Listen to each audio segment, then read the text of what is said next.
So the house, the bachelor pad that I'm in, we had just watched the movie Hot Rod, and I thought, we were talking on the porch. Great movie. Yeah, we're talking on the porch, and we're like, why don't people do that in real life? Like some insane stunt. This was I think 2009, so it's before like GoFundMe and a lot of things being picked up. And I'm like, you know what? I have a car. I'm going to light on fire. I'm going to tell people if they give me $20, I'll light that car on fire on the internet. I raised $20,000 in 3 days and saved my house from foreclosure. Lit my car on fire. Went to jail, but. When I took that check to the courthouse steps, because we really pushed it to the 9:30 auction, at the auction, there's all these dudes in flip-flops and T-shirts, my people, right? Yeah, and they're bidding on houses, and I was just like, I'm in real estate.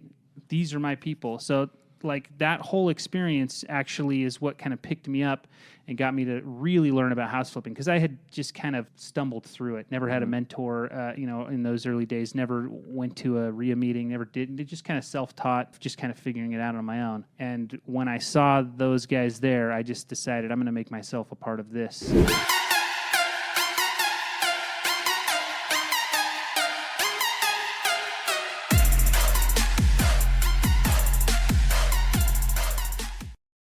Investor Thrive Nation, what's going on? We got John Maxim on here, and we're going to talk today about flipping. And John, have you checked out the YouTube channel yet? It's okay if you haven't. I haven't, honestly. I haven't. Don't even worry. I saw you on Facebook though. Okay, so there you go. Well, watched on Facebook. Well, our YouTube channel, if you haven't checked it out, or if you're new to the YouTube channel, if you're tuning in for the first time, we get people on here. We call it expert interviews. We interview experts in the industry, ask them questions about what got them into the business, so people can learn. And Investor Thrive Nation, what it is, we're just trying to create a channel where people can go to learn and not only improve in their personal lives, but also in real estate. So thanks for joining, bro. Yeah, no problem. I'll make sure when I visit to like and subscribe, as should you. Yeah, exactly, man. Like that's perfect, because I'm gonna have in the YouTube video like a little like and subscribe button that's gonna come up when you said that. So, yeah, man, YouTube's interesting, but it's we're almost at 300 subscribers. I think we're like 9 away. So when you subscribe, we'll be like at 192, and then whoever's watching, maybe they can get us there. That's cool. Yeah. Yeah, and the goal is to get as many as we can. So, but anyway, today we're just gonna kind of chat with you about your origin story. I mean, you do a lot of flips, and I know a lot of people are interested in knowing how to get into flipping, what got you in there, just a bunch of stuff. So we're just gonna roll, all right? Okay, sounds good. So let's start right now. A little bit about the origin story. Like, I don't know, we've met through like social media, virtual friends, but this is our first time. So what you're gonna tell me today is probably just as much as I want to know is the world. Sure. Right? Yeah. So let's kind of hear about what got you. So unlike a lot of experts in real estate like me, this was never like, I never woke up or I never like dreamt about being a real estate investor or being the guy or that owns a hotel or whatever. That wasn't my dream. Like, my why when I was young was let's party, let's meet girls, let's have a good time. And my why has only changed a tiny bit in that I found the girl, but I still want to have fun and do all those things. And so that's awesome, man. So my journey is more, I always say it's accidental, which is probably the best description for it. Like, I was working at a kiosk in the mall, and I selling surveys. Like, take a 5-minute survey, and you do this. We'll give you $5 or something. And this real estate agent was like, "Man, you're good at this. You should come work for me." And I'm like, "Okay." And so I went and worked for her, and I actually did awesome that first year. You still cool with her? Yeah. Actually, I just saw her yesterday. Wow. I'm helping her flip her house right now. That's awesome. So it's kind of fun to give back and help my mentor flip her house. Mm-hmm. But she, that first year, I actually made pretty good money as her assistant, which helped my ego just kind of go. And I'm like, yeah, I can do this without her. So I made like $80K my first year just as an assistant agent to her. Wow. And then I think I made like less than 10 on my own. That first year for real? Yeah, so 80 to 10. I didn't respect the SOI and the business that she built. I just ran with my ego. Most people don't, right? Nobody does. Yeah, nobody does. Especially when you're in your 20s. Like, yeah. It's easy to think you're really cool. Yeah. So anyway, that was a little learning lesson. And, after a couple years of being an agent, as is kind of a natural course, you see investing and you see like people flip houses. So I got into house flipping, and I'm actually, if it's okay with you and your audience, because I do several podcasts, and I've told my origin story a whole bunch of times. Go ahead, brother. So if you just Google my name and podcast, you probably find the long version of my origin story. So I want to try to tell it the fastest I have. 100%, bro. See- But where can they find you, just so they know? Because I'm all about cross promoting Sure. The best way to reach me is on Instagram, and it's just at On the John. on the John. Let's John get it. with an H. I do every Friday. I do a flipping thing, and then on YouTube, I'm flipping off. John Maxim flipping off. These are great names, bro. I like the brand. I like to have fun, right? Yeah. So, but anyway, so the deal was, I got married, had flipped a few houses, recession hits. I got divorced, not because of the recession or business or anything, but the divorce crushed me. Yeah. Like you mean I got with properties, like they crushed you in your business? just crushed me In general, In okay. general, Yeah. like it's a hard thing to go through. I'm waking up, and I slept on a bag of Cheetos, right, and they're stuck to me. Like that's how depressed and how down I was. Yeah. So my business just falls by the wayside, and I get really behind on my mortgage. And I'm a smart guy, and I know about loan modifications, so I get really behind on my mortgage because I know a bunch of tricks Because you got some to time. not lose it. So I was actually several years behind on my mortgage. You made it that long, huh? I rented out my house to a bunch of guys. I get notice that we've got 3 days until the foreclosure auction, and the bank is not falling for any of my tricks. Wow. So that house, the bachelor pad that I'm in, we had just watched the movie Hot Rod, and I thought, we were talking on the porch. Great movie. Yeah, we're talking on the porch, and we're like, why don't people do that in real life? Like some insane stunt. This was I think 2009, so it's before like GoFundMe and a lot of things being picked up. And I'm like, you know what? I have a car. I'm going to light on fire. I'm going to tell people if they give me $20, I'll light that car on fire on the internet. Wow. I raised $20,000 in 3 days, and saved my house from foreclosure. Lit my car on fire. Went to jail. But when I took that check to the courthouse steps, because we really pushed it to the 9:30 auction. Were you cash flowing, by the way, on renting it out to your buddies the whole time since you weren't paying the mortgage? Totally. Okay, sweet. Yeah, I was. That's Awesome. how I paid for my depressed living at the time. Okay. House hacking, they call that now. Yeah, for sure. Anyway, at the auction, there's all these dudes in flip-flops and T-shirts, my people, right? Yeah. And they're bidding on exactly. houses. And I was just like, I'm in real estate. These are my people. So, like, that whole experience actually is what kind of picked me up and got me to really learn about house flipping, because I had just kind of stumbled through it. Never had a mentor, in those early days. Never went to a RIA meeting. Never did. Just kind of self-taught. Right. Just kind of figuring it out on my own. And when I saw those guys there, I just decided I'm going to make myself a part of this. And I never looked back. You know, just took It's just off kind of been right my there, thing. man. Yeah. So it took going to the courthouse, seeing the flip-flops, and the guys just chilling. Yeah.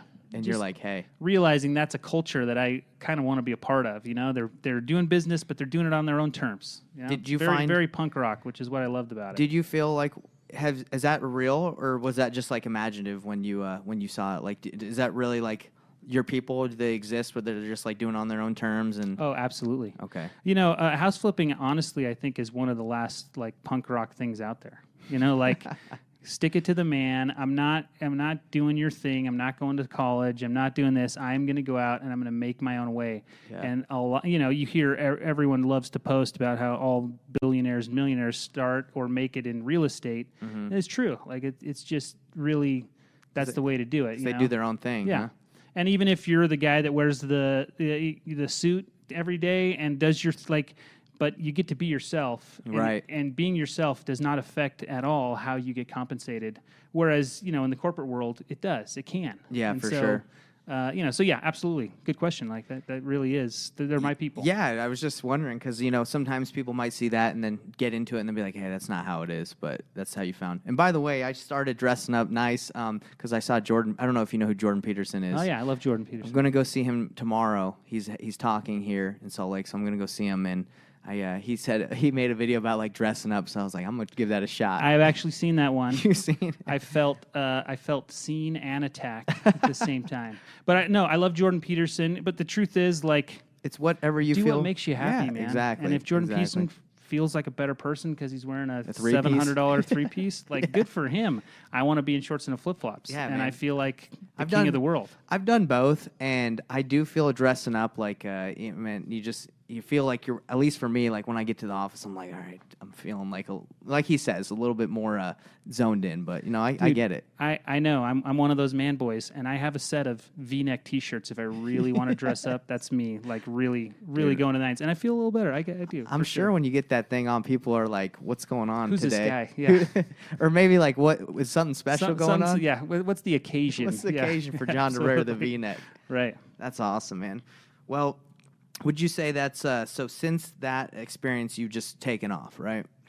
Yeah, I mean, obviously, there's a bunch of learning curve that went with that. I like my first 5 years was hit or miss. Like I kind of did real estate, but I also kind of just donated plasma for a living. Like I wasn't, like my why was not. Were you married when you were donating plasma? No, Okay. that was after my. Because I'm sure, like once you get married, you're like, that's where the why comes from, right? Right. For me, a lot of guys like they want this success, and I love it. Like I see it in younger guys, and I just wish I could have been that guy. But no, I wanted, like, what am I doing this weekend? How are we laughing? Like, what games are we going to play? What girls am I going to pursue? That's all that I cared about. And then when I got a wife, like, okay, now I have to take care of somebody besides myself. How am I going to do that? No. Like, it's not just fun and games. And we can have a lot of fun and games in our marriages and stuff, but still you have to, like, take care of that person. Yeah.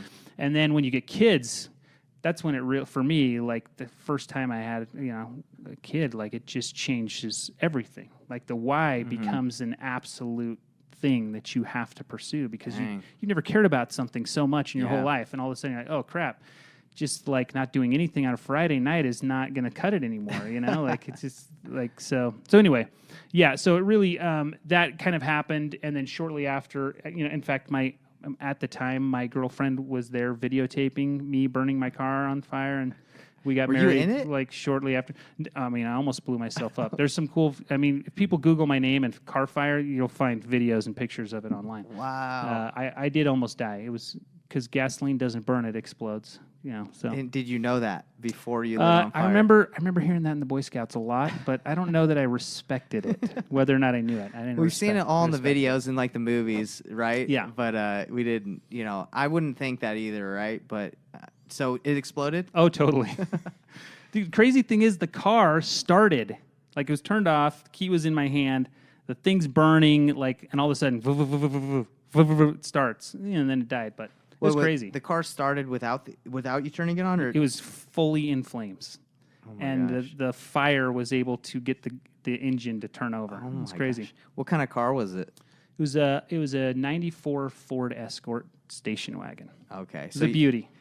I didn't. Do you miss it? You probably miss it a little bit. I did. I think we called that the shaggin' wagon or something, the bachelor pad even. But it for was sure. It was a cool little car. But I mean, it served its purpose for sure. So, did you burn it to raise the money, or it wasn't running right, or you just were ready to get a new car? Like, what made you want to burn that specifically? No, that was my car, and it was the only thing I could think of. Okay, like to raise the money. People do crazy stuff. And it to raise the money? Yeah. Okay, was specifically. Back then Facebook wasn't like. Only 30 of my friends were on Facebook. Right, MySpace was MySpace was big, but I was writing a blog. That's how how it was a long time ago, because blogs were like the thing. Everybody had a blog. Like now everybody has TikTok and Instagram, but back then it was a blog. So I wrote this big blog post, and I literally said, hey, we do stupid stuff in America. I'm stupid. My house is behind. I can't save it, but you guys can. And I believe that so much that I believe if I light my car on fire, that you guys will. We called them lonations at the time. You guys will give me a lonation of $20. If enough of you guys do that, I'll light my car on fire and we'll save my house from foreclosure. And it totally worked. I mean, it went viral. That's amazing, brother. 3 days. It was crazy. $20,000 in 3 days. It was wild. I'm a part of a couple of Facebook groups that teach wholesalers and brand new investors, and they give away some of the big guys. Like I think one guy gave away a car today, and another person like $10K. I know you got something going on with the treasure hunt. Are you exploring more ways to do stuff like burn a car? Not necessarily burn a car, you want to go to jail, but are you exploring other ways to do stuff like that? Yeah, absolutely. I mean, the car fire thing was, that was years ago, right? 2009, and things have changed a lot, and marketing budgets are a whole new world. Nowadays, marketing and giving away a Tesla is better than paying for billboards, because it gets you a social media presence and stuff. Exactly. I mean, I've kind of committed to this whole treasure hunt thing where we and part of the thing we love about it is, Instagram giveaways and social media giveaways, like a lot of things in the world, they're hard to trust. Like, sure, they picked somebody out of a hat, but who knows? Yeah. Like, and it's amazing how often the story is the perfect story, or it's a friend of somebody, or So the thing I love about the treasure hunt in that whole giving back is it's really just whatever. I agree with you. It's not. There's no me. I'm not like picking my friend's sister or whatever. I'm just burying treasure in the ground and letting everyone have like a great time finding it. Yeah. And it's proven to be. It had a lot of cool side effects that we didn't kind of plan on in the first place, of just like making people happy and work together as families and stuff like that. And just, you want to kind of let Investors Thrive Nation know what got you started with the treasure hunt? Like, what was the purpose? Yeah, a wholesaler who I had built a relationship with just because he had wholesaled me deals, calls me up one day and he's like, "Hey man, I want to bury treasure in the ground." And I was like, that sounds super fun. And it was COVID and everyone was stuck in their houses. And we just thought, we talked it out. We're like, man, it's it just get away for people to get out. I mean, this was like in the early days of masks and 6 feet and all this kind of stuff. And we had gotten stimulus checks that we kind of didn't think we deserved. I mean, of all the people on earth, we're fairly good at what we do. And why is the government just handing us money? So we're like, let's just bury it. And one more thing that just kind of was more popular than we ever imagined. So we've done 4 treasure hunts now. Dang. What have the prizes been? We started with 5, and then we went to 10, and then we did a kid treasure hunt that was a little different. That was more like a geocache, where, but for the kids. And then we did a $20,000 one most recently. So. And has every time, do you feel like it's growing the amount of people that do it, or is it? Oh, absolutely. Okay, so it wasn't like the first one was just like the biggest hit. Okay. Yeah, it's a huge. People love it. That's awesome, man. I've seen those, and I just don't think I would be good at following clues. Dude, and the more successful you get, it takes a lot for you to have to get out and go hiking in the mountains. I don't know that I'd go hiking for $10,000. I'll bury it, but you'll bury it. Yeah. I'm not sure that I'm going to get out and do that. So. And you probably had a lot of positive content that came from that. Do you have people that like recording themselves as they're looking through the treasure? That like, do you have stuff like that where people would like record? Oh, totally. I mean, yeah, Instagram is it's like a full-time job when we bury treasure because it's nonstop. They can probably people hashtag, tagging us right? and hashtagging it and sharing stuff. And, we try to egg that on and help people.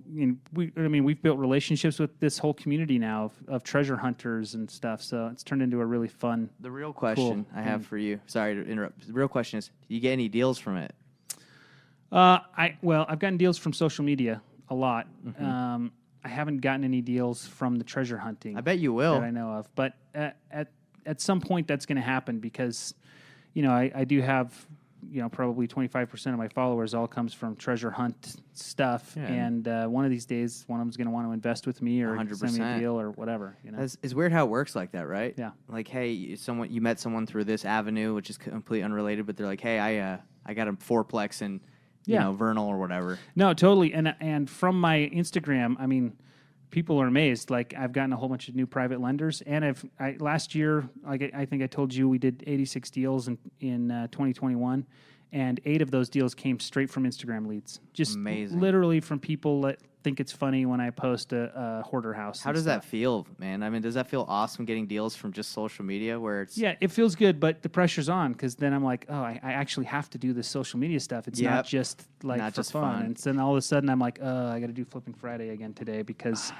what if I get 6 houses or something? Yeah, yeah, I can see how social media becomes like maybe you're just doing stuff for fun, but now it's like it can be a headache. Yeah. Do you run your own Flipping Fridays, or do you have like a social media manager or someone that like? Yeah, I do it all. I do it all on my own. Wow. Yeah, for now. That's awesome. I've seen your Facebook stories, right? And then you convert them to Instagram. Yeah. When you post it on Instagram, it goes on Facebook. Those are impressive, man. You've done good. Like the music, the editing, like.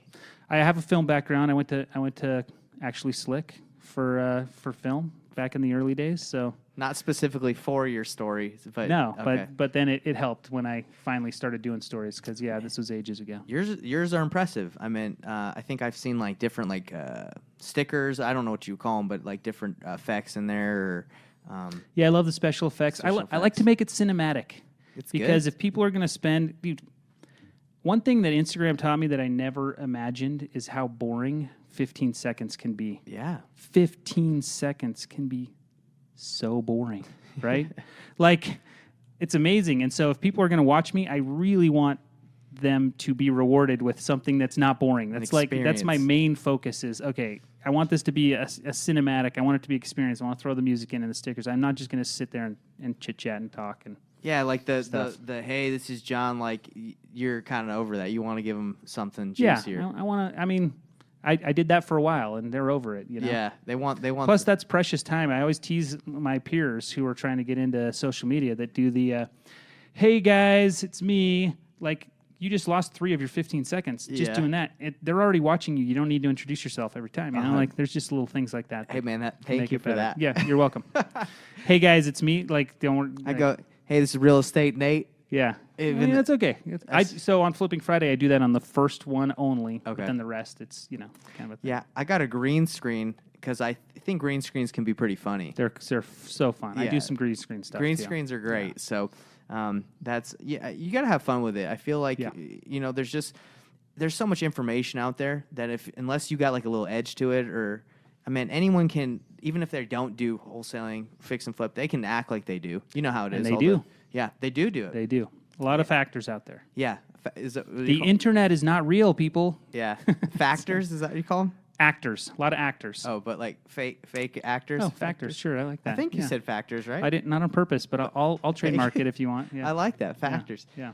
Well, my big question for you and for a lot of flippers is like, as a wholesaler, like we spend a lot of money on marketing, but you don't do that, right? You don't like have like cold callers, mail, texting, right?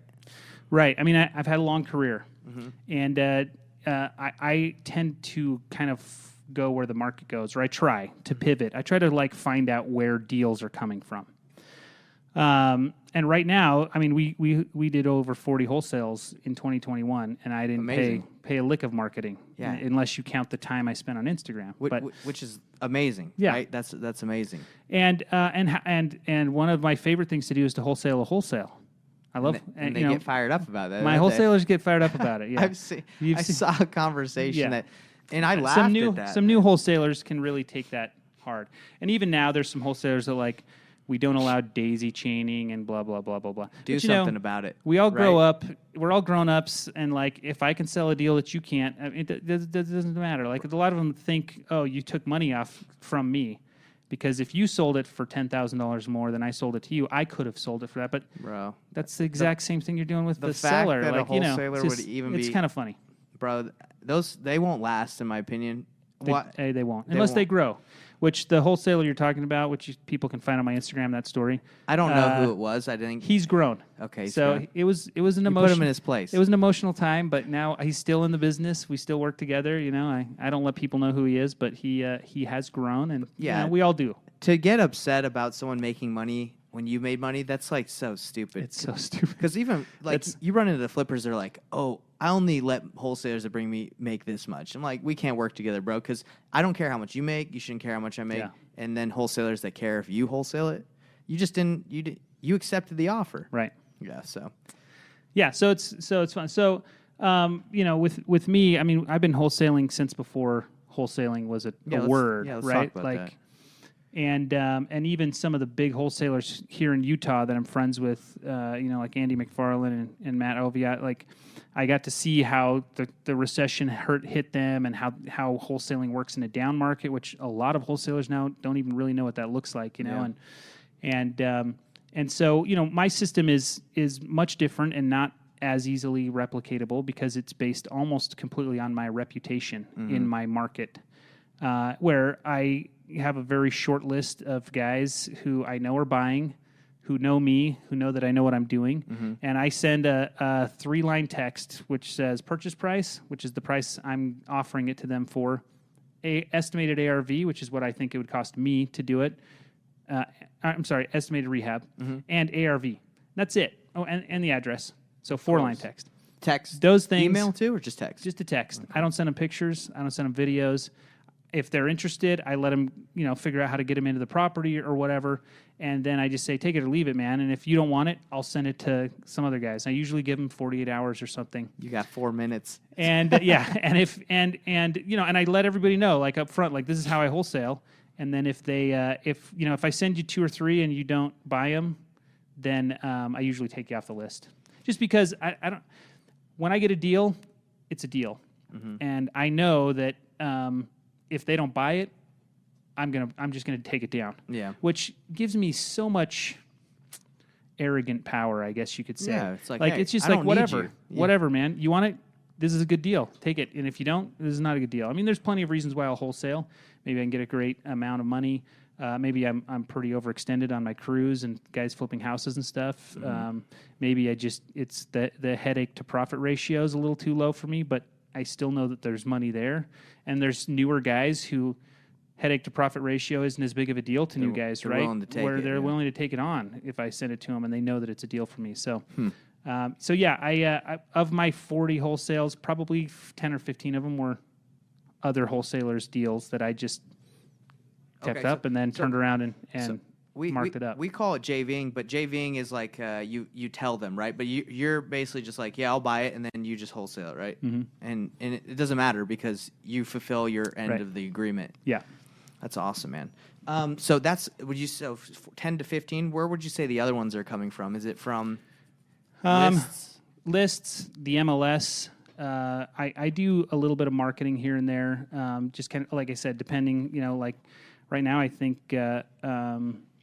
notice of defaults are getting kind of big again. Mm-hmm. Looking forward to more notice. And I haven't touched notice of defaults for like 4 years. No, because there's been like 10 a month. Yeah. Maybe. But they're starting to pick up. I mean, and a lot of it has to do with, here in Utah, like taxes. Mm-hmm. People's taxes, like their escrows just going up. Their payments like just magically going up like $300 or $400 a month. Dude, that shuts people down. Yeah. That can sure. the average man, that can knock him right off. And so notice of defaults, so I've started buying lists and calling notice of defaults.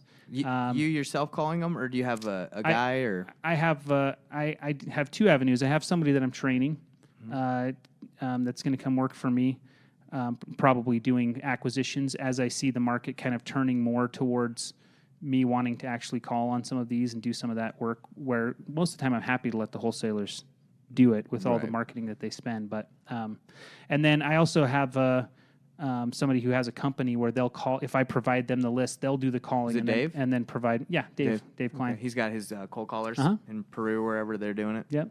So they're we've just kind of started a couple campaigns on that. And so, and then when I get those, a lot of times if I get it direct from seller off some marketing like that, there's a lot more room for me to wholesale it. And that's where the big spreads are, right? Yeah. So when you have Dave's squad calling for you, do they push you a lead and you have to negotiate it, or do they do the negotiating and then just... And I have to negotiate it. Okay. Yeah. Have you been getting a lot of leads that you've been having to call through? Yeah, and I have someone on my team that will do it, or I actually, negotiating is one of the things I love to do, so I don't mind that part, but a lot of times I don't have the time to build the relationships with the sellers that is needed to really negotiate. Yeah. So a lot of times I'll have somebody on my team that does it. But, it's... The lead comes in, we try to get to it as fast as possible, and if that's me or if that's them, we do what we can. That's awesome, man. So you got, just so I can outline it, because I am very curious on how flippers maintain, getting deals and being consistent, because, with wholesaling, we do 5-6 deals a month, but it's through a lot of marketing, right? So you're doing that kind of volume, and it seems because your relationship has grown, a lot of people know what you do.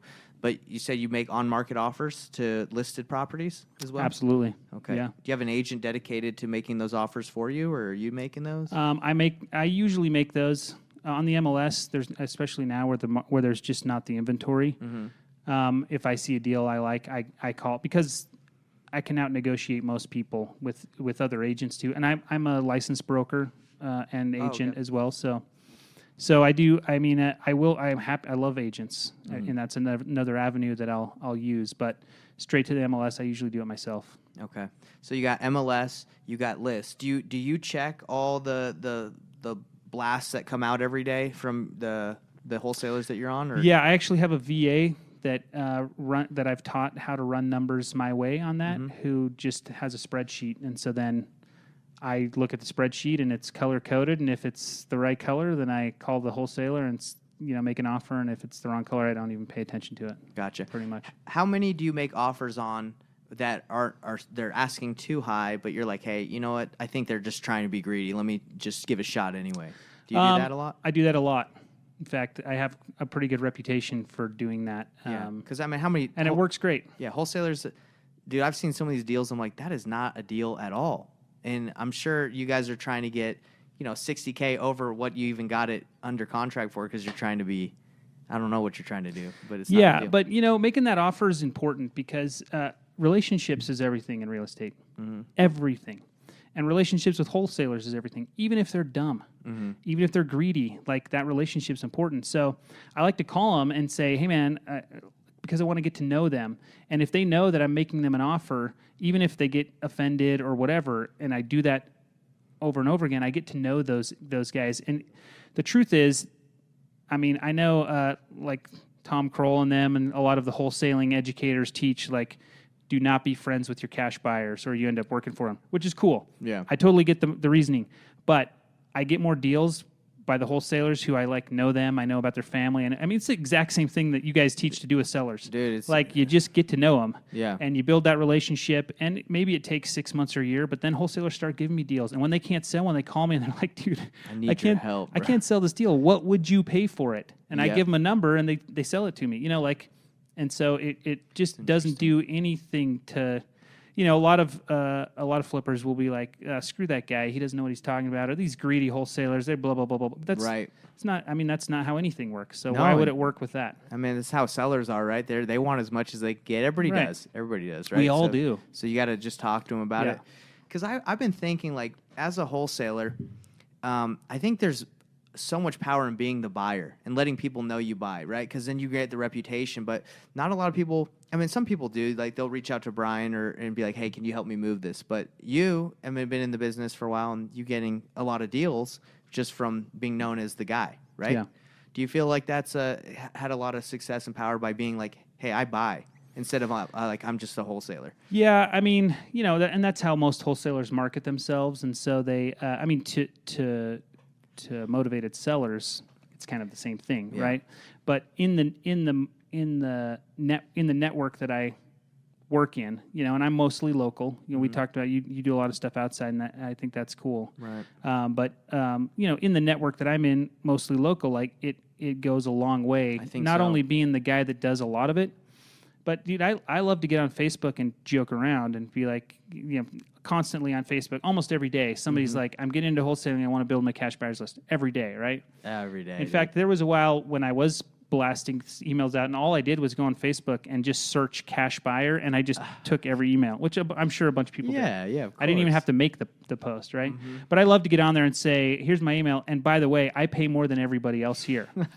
Even though that's not really true, but I like having that reputation because that wholesaler is going to be like, oh, maybe we should send it to this guy. He's going to, This and guy's then a big guy. It just starts building the relationship. It's the same thing. So I think there's a ton of power, and more so than being the guy, but always following through on what you say you're going to do. That's huge because there's a lot of cash buyers who try to renegotiate after they've given a number or don't follow through or just be like, dude, take my earnest money, whatever. And that I mean, one of those does more damage than you buying 3 or 4 bad deals, honestly. Yeah, and that's interesting for people that are brand new, right? Because when I'm or wholesalers are marketing to sellers, you're the guy, right? But then in the community, you're like, oh, I'm just a wholesaler, right? But I think being like you, the buyer in the community, in the network, like of Utah or wherever you're in, that's you need to be the buyer, right? Yeah, I mean, it helps. It helps. It definitely yeah. helps. Yeah, with negotiating and stuff for sure. Yeah, and I think even if you're, as a wholesaler, if you're just like, oh, I just move properties, I think if you look at stuff as a buyer, you're probably even become a better wholesaler because, like, hey, I'm willing to take this down, so I better know it's a good deal. I think a lot of wholesalers now, they're just like, let me just try everything. It's like, bro, would you take that deal? Yeah, although, for new people, I'd say to be careful with that because you're right. You're not wrong. But you got to be careful with your assumptions, too. Like, I think some wholesalers do better, especially in the beginning, not knowing what they're doing. Yeah. Because, if I know that a wholesaler's estimate of rehab is probably garbage. Like, how many houses have they actually flipped? Probably zero. It's always Like, 30, isn't it? Who knows? 20 or 30. It's always 30. The spread's always 100 and blank, whatever. So every legitimate cash buyer is going to do their own numbers no matter what. Yeah. So I wouldn't, as a wholesaler, especially if I'm new, I wouldn't spend too much time trying to figure that out because what you really need is to get deals. Yeah. To get deals. So maybe take down some bad ones. I mean, you're not hurting me any because I know if it's bad or not. Like, yeah. But you might spin your wheels a little too much on a bad deal. It definitely helps to know like what my as a cash buyer, like what I want and stuff.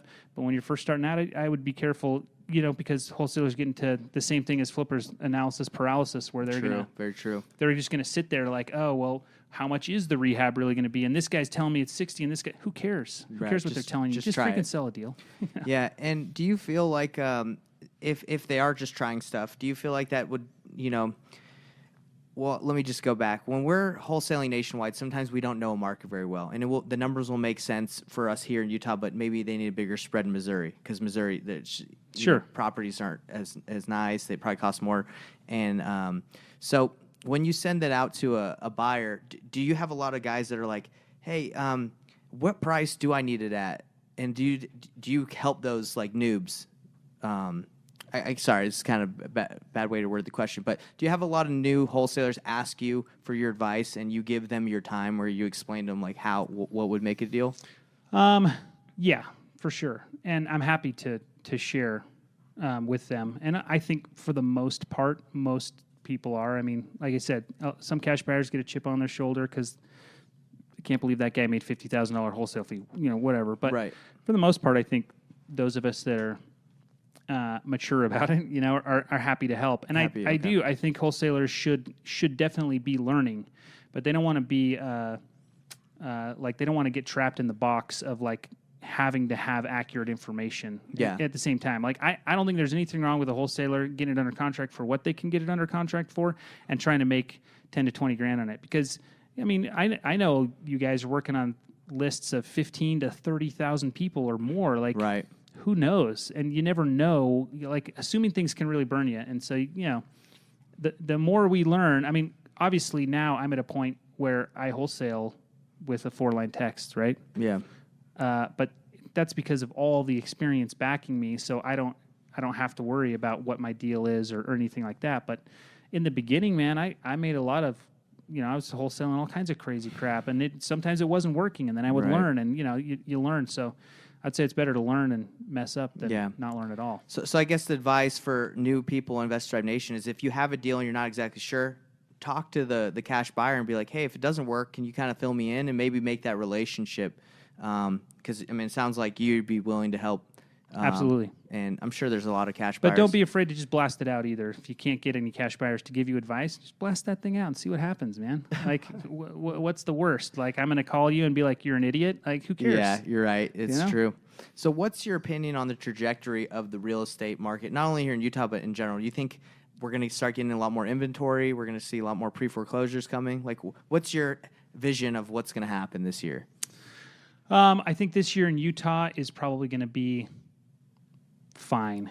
I mean, things are just kind of happening the way we thought that they would so far. I mean, it's only March, or it's already March, depending on how you're looking at it, right? But things have kind of gone the way, and I do like that I'm starting to see some people kind of doom and glooming, whereas like last year, it was just like nothing can happen. We're invincible, which is always a telltale sign, right? Yeah. Everyone in the market was like that. I think Utah is a market that's pretty insulated. However, like we've seen unprecedented inflation. And we've seen it in everything, which is actually kind of helpful because if only real estate was inflating and everything else was staying the same, that's scarier than if my cheeseburger's inflating and my house is inflating. Like everything's going up together. And that's because we just printed money for 2 full years. Like, of course. Like, I hear all the time, us flippers are like, oh my gosh, I made $100,000. It's my biggest flip of all time. And I'm like, well, you only made 50 because the dollar's half as much as it used to be. Right. Like, you doesn't go as far. You kind of got to be careful with what you think. So, I mean, to get more simple on the question, I think real estate in Utah is going to be fine. I think that there are some other markets which could have problems. I've done a bunch of stuff up in Boise, and Boise's an amazing area, but if there's some sort of crash or bubble, like what does Boise have? Whereas in Utah, we've got like the Silicon Slopes, we've got Park City, we've got a bunch of all these things, and so Boise, some of the investments and the inflation up there, like it's hard to boggle. And I don't know a lot of outside markets. I mean, Boise's been an amazing market and could still be for a while. Right. But when the market crashes, I just kind of wonder what's sustaining all that inflation. Whereas in Utah, I feel like we've been a little more insulated. In states where everyone's leaving, like New York and California. I mean, in 2020, we sold over 100 houses, and every single one was sold to somebody from out of state. Every one. Every house we flipped. It's insane. Yeah. Like 70,000 people moved to Utah in 2020. That's wild. That's ridiculous. So anyway, I think there's still that kind of exodus is still happening. So I think Utah's okay for a time. But at the same time, like inflation can't happen forever. And people think it can, but it can't. So I do think in the next couple years, we're going to see some sort of correction. Now, a lot of, when markets crash, they kind of crash based on some industry. The Great Recession, it crashed based on real estate. And so real estate was hit hard. But, before then, it's like the dot-com crash, and we have ones that are based on stocks and all these other things where if you look at real estate, it didn't get hit as hard as the Great Recession. So do I think a Great Recession's coming where real estate's going to be the cause? Absolutely not. Too much equity, you think? Well, I don't know about equity, but too much qualification. Like, I was a mortgage broker for a time in my career, and so I've seen all the people that have bought all my houses. Yeah. They're qualified. There aren't garbage loans out there. Right. I mean, I'm starting to see some. But for the last 10 years, there haven't been the garbage loans that led to the Great Recession. Right. So if the market crashes, all these people were qualified for their mortgages. So we're not going to have 80% of homeowners not able to afford their mortgage. They'll figure We're going to way have out. 20 or 30% who lose their job and they can't qualify anymore. And we'll be there to take over, right? That's right. So that's one thing I always tell people is I'm super excited for a down market. Well, yeah. I went through the last Great Recession and I wasn't ready. And what you need in a recession is liquidity or lenders who have liquidity. And I didn't have that. I had a lot of conventional funding at the time, and I got killed. And I got 19 foreclosures on my credit back in 2009. We short sold a bunch of deals, but it was a nightmare. That's crazy. And but shortly thereafter, as soon as I could get lending again, 2010, 11, 12, things exploded. I mean, that kind of market is different because people still need a place to live. Yeah, for People sure. still buy houses. So now you have to make the house the nicest. I mean, this is kind of what HGTV was really born out of. You really have to have the nicest house. Right now, I don't have to have the nicest house. I don't even do my yards right now. I leave. So you've changed the way you're flipping right now. I completely changed what I'm doing. I have to do huge remodels, and I have to create value that way on the house. But there's certain things like fences and driveways and yards, curb appeal. I almost don't even bother with curb appeal right now. Wow. Because all I need to flip a house right now is a house. Yeah. Right? Yeah. But in a down market, I have to make my house the best house because people are still buying, but they're only buying what the best house is. Right. But I can do that for $30,000 because all I have to do is shampoo carpets and change. When the market's going down, if you buy correctly, you don't have to do these massive remodels to create value. You're creating value just by making your house one of the best houses on the market. So it's a different market that I'm excited and ready for. But I think more than likely we're going to see more of a flattening and then a down because so many people were qualified and so many people can just hunker down and stay in their house for the year or two that it's going to take for the correction to kind of run its course, or 5. I mean, people with their equity and the way they were qualified for mortgages could hunker down and stay in their house for 5 years. Almost everyone we know literally can do that. It's true. I mean, maybe they lose a job, maybe they don't have reserves, things like that, but I think the percentage is so much lower that we're going to see more I of a agree with flattening. you. I agree with you. I think there will be some, but pre-foreclosures coming in, but yeah, not like before. I was in high school when that crash happened, so Yeah. I'm not really familiar with how it affected the real estate market, but it sounds like you were in the thick of it, huh? Yeah, I wrote it. One thing I love to tell people about that is when real estate crashes, it crashes slowly. I get people all the time that are like, no, my McMansion up on Draper, dude, it lost 30% overnight. That's just not true. It's not true.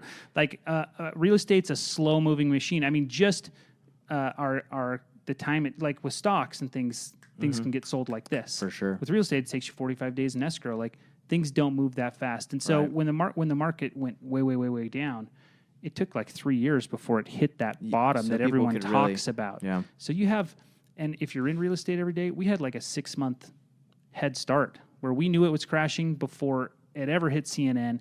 Now, the thing that makes me a little nervous about the next crash is when COVID happened, it was like instant worldwide because of social media. Yeah. So I don't know that we're going to get a 6 start like we did because the in news spreads 2009 faster. because news spreads so fast that I do good point. think like one day I'm going to be like, oh crap, the market's crashing. And in less than 10 days, everyone in the world is like, might even hear me literally say it because of social media. Like you just don't know, right? Yeah.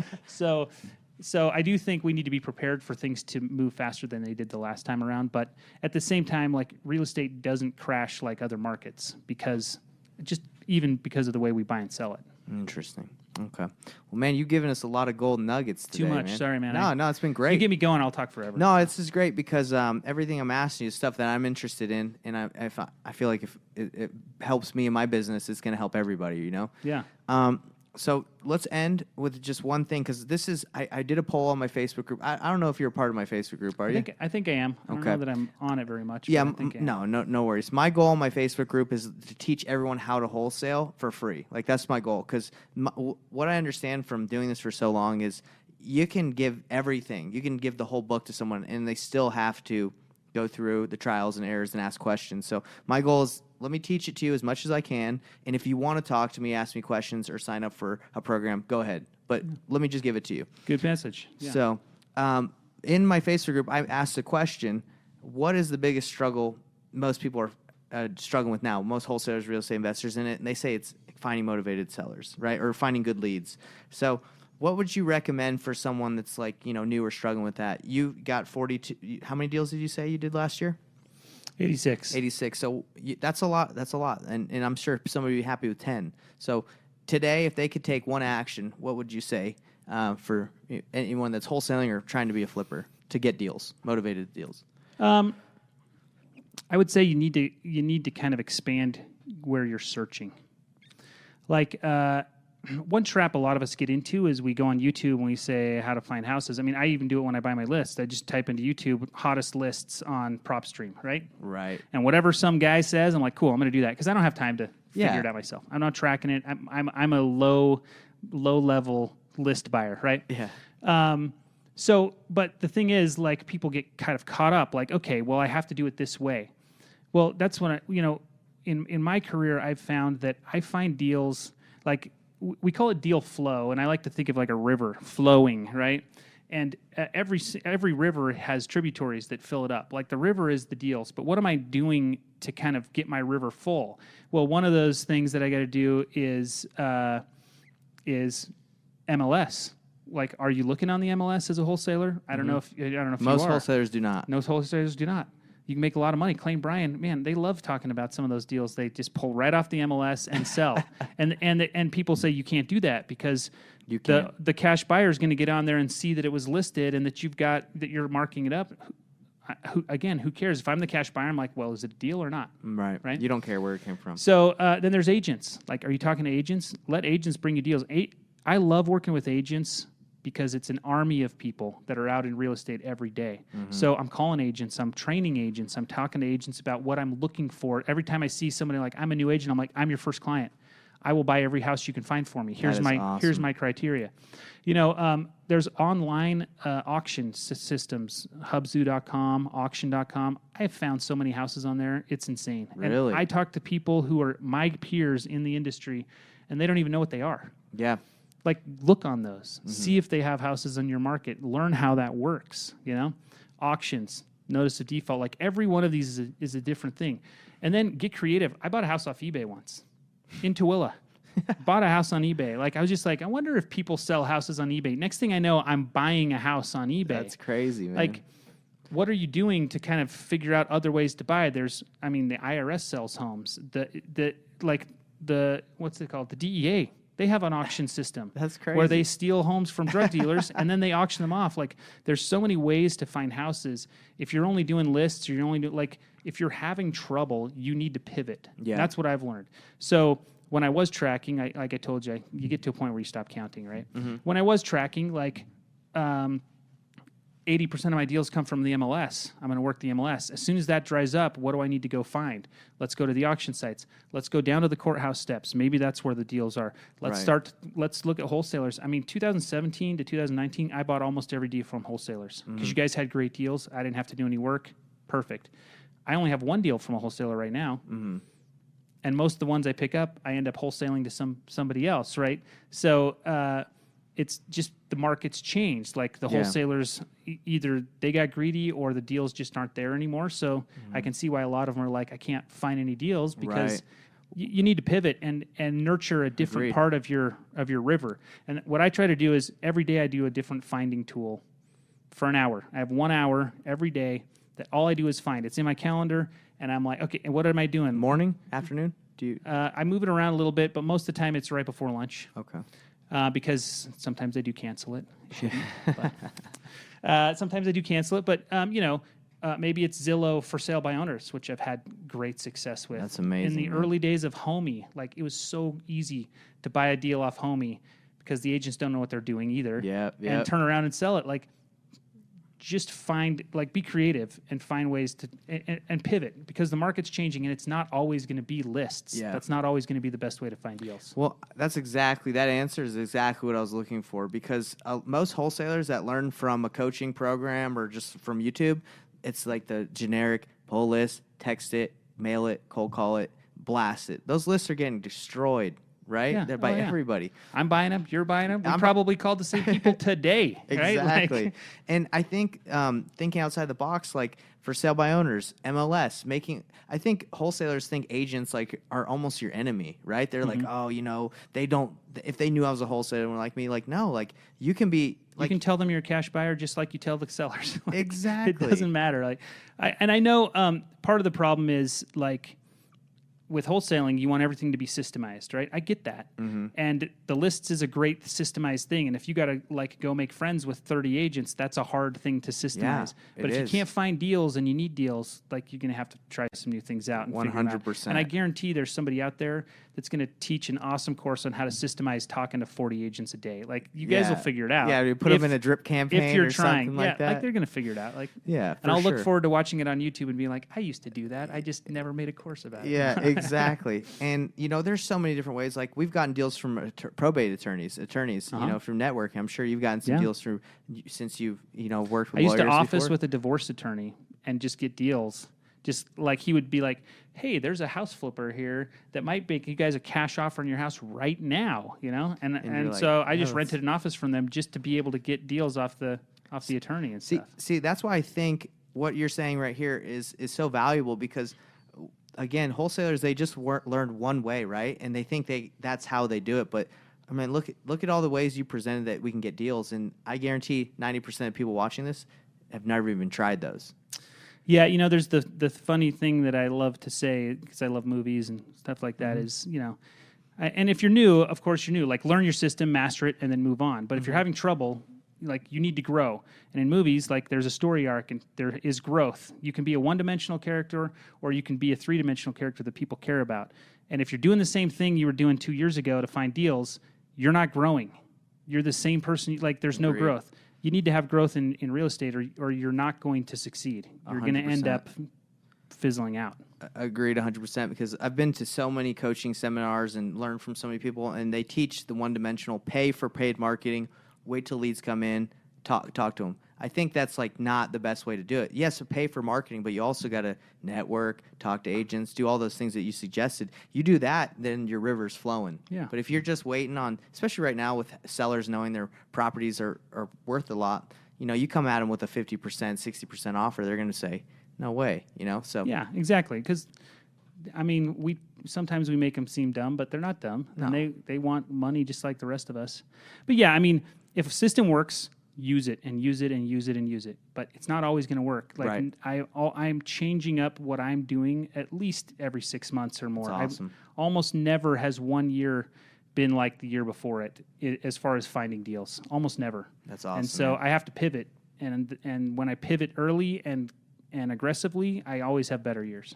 I love it. That's something everyone needs to take to the bank, especially in my business, because I have, my guys, my employees that I hire, and, they are set into a system, and they're like, I will call leads that come in. But, they're not thinking, well, let me do this and this and this, right? Because that's outside the box. Mm-hmm. But that's like, I think that we would flourish. Well, that's your job to think outside the box. Definitely and my then make job. a system that you can plug them into, because they're never going to do that. That's why they're so Employees good are- at where they are. Exactly. Yeah. But no, that's definitely stuff I think everyone can learn from.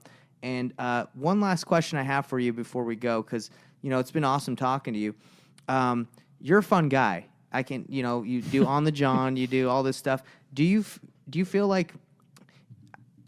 I guess my question is, how do you have so much fun? Like, is that a weird question? You just seem always to be like, having fun with your kids or having fun.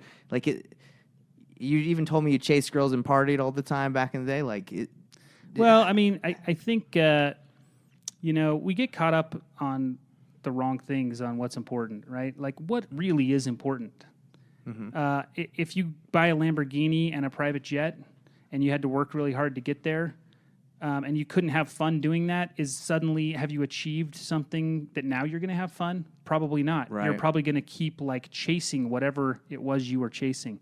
And so, it's nothing new or sage or anything, but just being present and realizing like, what am I doing? Like, why am I here? And you have to have fun on purpose. Yeah. I hate to say it, but if you wake up and you're like, I'm going to have fun today, you will.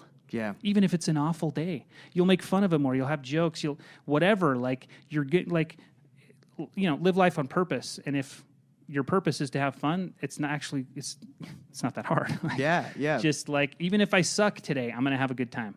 Like so do it on purpose. How do you have fun every day? You do it on purpose. Yeah, and the reason I asked you that is because I feel like so much of like the culture in America is just grind, work hard, and you're trying to achieve like a goal. But I see you, and you're kind of like, hey, I'm just having a good time, And I think people probably gravitate towards that, or they like that because it's not so much about, oh, I've flipped 80 houses and I'm a freaking the man, right? Do you feel like, do you try to personify that or like exude like, hey, I'm just me?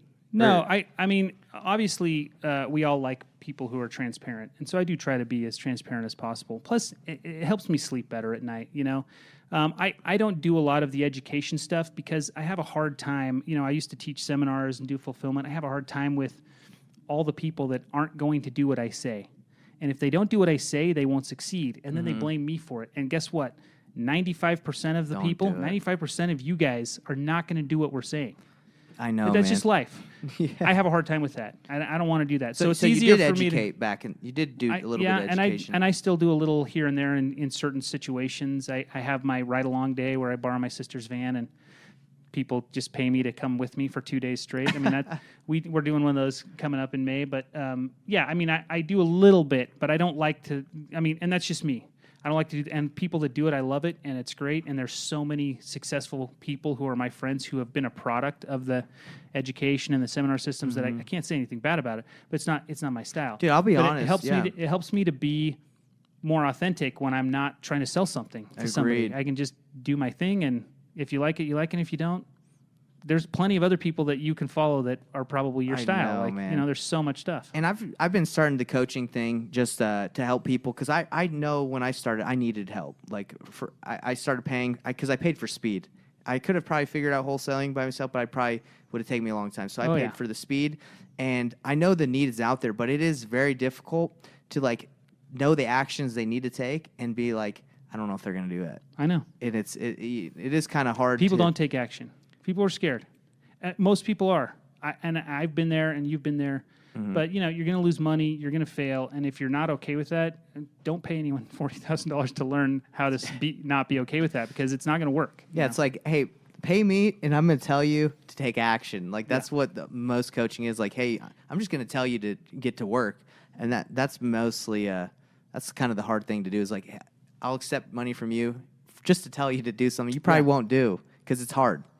But yeah, it's interesting. But thanks for answering the question about fun, because that is, I think people lose sight of fun, and you can enjoy the journey instead of let me enjoy once I get there. Let me have a good time once I get there, and you're having fun all the way. There. when I had 19 foreclosures, I had fun. I was still waking up and saying I'm going to have fun today, even though today's really, really going to suck. And it works, man. Like it doesn't take that much to have a good time in life. Dang, dude, I think that's something. So I have a morning routine where I like say what I'm grateful for, but I'm never like I'm gonna have a great time today. I'm gonna have so much fun. Try it. I'm gonna try it, bro. Add it to the things you're grateful for, and just be like, you know what, today's gonna be awesome. I mean, it's the same affirmation thing that a lot of people teach, right, but right. Fun is something that we think is reserved for kids, and it's not. It's for everybody. Yeah, you can have a great time. We're having a great time today. Yeah. All right. Well, hey, Investor Dive Nation, we've had John on here, and where can they reach you one more time before we head out? Seriously, email for me is going the way of the dodo. Like, I feel like it's going to be snail mail in 5 years, so do not email me, even though if you want to, you can find me. But Instagram right now is the best way. I try to answer all my DMs, so @OnTheJohn. I'm there, and I'm trying to have fun. All right. On the John. Have some fun. Thanks, Investor Dive Nation. Thanks, John. Hey, thanks. See you guys.